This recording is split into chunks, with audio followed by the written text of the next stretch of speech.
Hey everyone, this is Tom. I'm trying a very eye-catching headline this time. I was reflecting a little bit while watching some of my previous videos and had noticed that I had made an error in the one for the perfect versus past simple, where I used the word began with as a past participle, which isn't correct. It's usually I began or I have begun.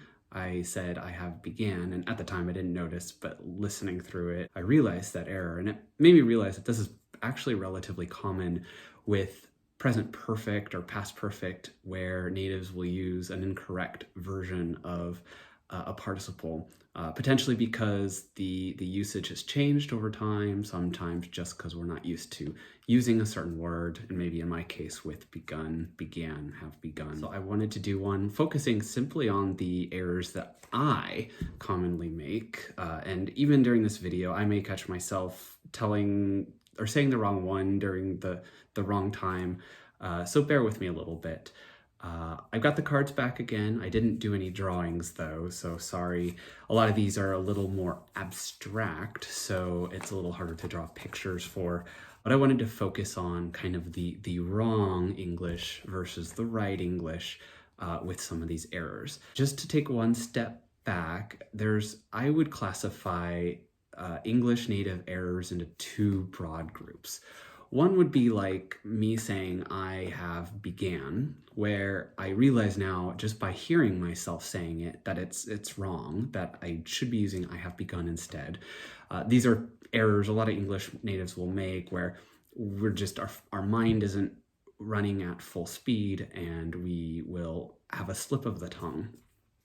By the way, I'm thinking of doing a video where I explain all of the metaphors and expressions that I use in these videos. I'm doing that on purpose to some extent, but the second group of errors are ones where a lot of natives will make this so-called error, but it's because it's really just a form of common use. There may be something that was confused at one time, but it's become so common that lots of people do it. And at some point, I tend to be of the view that we ultimately start to accept some of these as accurate because they are how natives use the language. So we'll talk about some of those types of errors today. Misspeaking, we won't cover that. So the first expression I have, he speaks English good. I say this all the time. He speaks Japanese good. So the issue here is good is an adjective, and with the way that the sentence is put together we need an adverb. So the adverb would be well in this case. So he speaks English well. I added another sort of in parentheses kind of a sentence with a similar meaning because sometimes people will think that if sentence number one is incorrect, that means that the word good just cannot have anything to do with the sentence, which is not true. So the second sentence, third sentence on the card, he speaks good English, is a correct statement. This is using an adjective to describe the language, not describe the process of speaking. So word order is important here. The good does come before the English versus the first sentence of the correct sentences where well comes at the end and is assumed to be describing the process of speaking. So you also sometimes hear people debate whether we use good or well when somebody is asking how you are doing. In this case, well also takes on a different form of meaning healthy or in good shape mentally. So that don't get too confused. Don't let people tell you that using the word well when introducing yourself or good when introducing yourself, I've heard both of them be criticized. Both of them are possible. I'm doing well. I am well. I am good. I'm doing good. Technically incorrect, you'll hear it. So, next example. This one's talked about quite a bit, and there's a few layers of controversy. Me and my friend went to the movies. So there's two problems or two issues, two concerns with this sentence. The first being the use of me, which is an object pronoun, in the position of a subject. Subject would be I, object is me. So the correct way to say the same phrase would begin with my friend and I, specifically I, in order to be a subject pronoun. The second item that changes between the first sentence that's considered substandard or not standard or incorrect, and the second one is my friend and I, we bring my friend to the beginning. There's a lot of debate on whether this is really necessary, grammatically speaking. Generally, it's thought of as just being a more formal or polite way to introduce a list of people that includes the speaker or writer. Second example, and this has been a fun debate that I've had with many people, is the idea that the problem with me and my friend is always the use of me when you're talking about you and other people. You will often hear people try to say that it's not me and my friend, it's always my friend and I. And so that leads to the second error, which is, do you want to come with my friend and I? So I wouldn't necessarily call this a typical native mistake as much as an overcorrection, maybe due to some overzealous teachers that may not have as good of a grasp on their grammar. The correct way to say the second one, most accepted way to say the second one would be, do you want to come with my friend and me? Again, the order of this is a little debatable. You could say, do you want to come with me and my friend?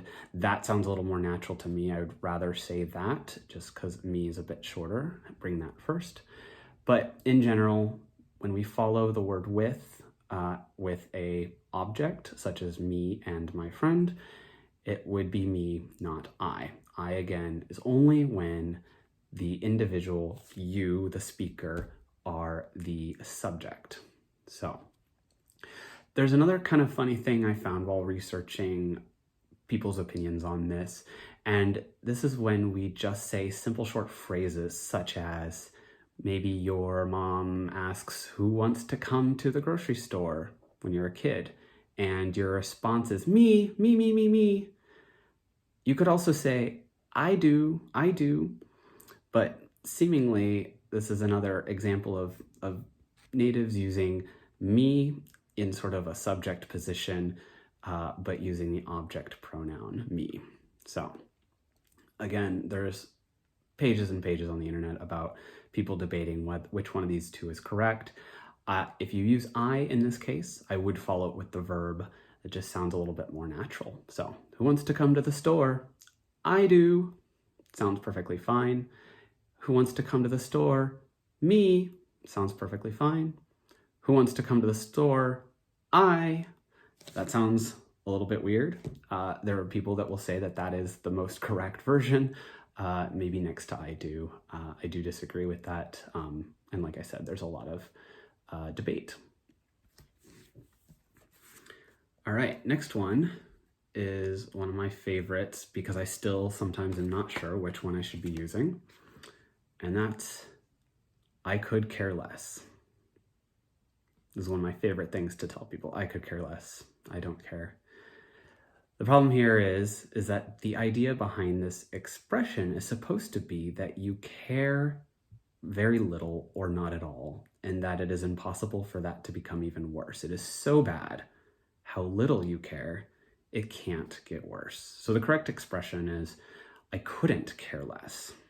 I couldn't care less, or I don't care. I don't give a hoot. I don't give a, replace that word with several vulgar alternatives. So I couldn't care less, negated. I could care less is a common mistake that yours truly makes regularly.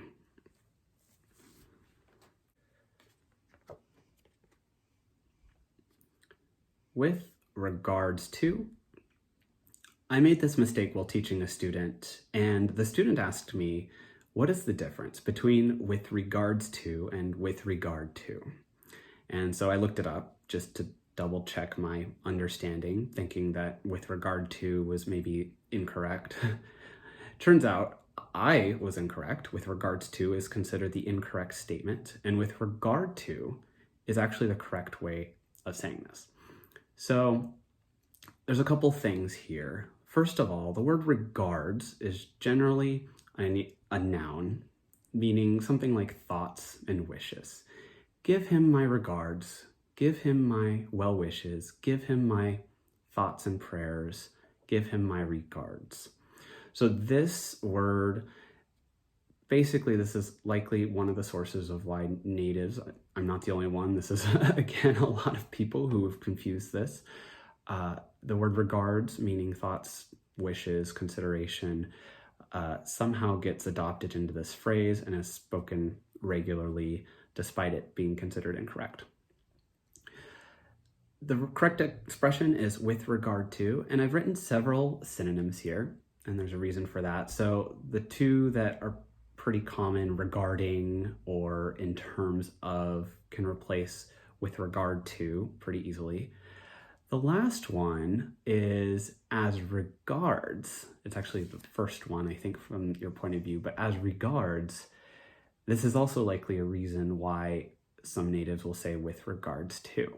So, as regards the situation, things are getting really bad. With regard to the situation, things are getting really bad. I would say something to similar to, with regards to my English, I make mistakes. So that's an incorrect statement. So with regard to, not with regards to. Last but not least, and this is a little bit complicated, so I will add some other resources in the description because we could talk about these two verbs all day. And that is the verb lay versus lie. So the first sentence, something I say all the time. It's Monday. I've already had not the greatest work week. I need to lay down. So this is basically how I say this. The correct verb to use is lie in this case. Lay down something. You need to have an object in this case. I lay down the cat. Or I lay the cat down on the bed. I lay the jacket out. Or I lay the jacket down. So be careful with this. When you're talking about yourself getting into bed or changing position on a couch, it is lie down, with lay down being for putting an object on the bed. Now, one of the reasons why this is so confusing is because lay is the past participle for lie when it comes to getting into bed. So I have tried to overcorrect this in my mind, and I often utter the expression, I laid down earlier. I laid down earlier. It may not sound exactly like it's that much different, but I'm creating that ed ending on lay. The correct statement is I lay down earlier, and you will hear people sometimes add the ed on the end in this case. Hopefully that was interesting for you guys. Let me know in the comments, and I'll see you in the next video.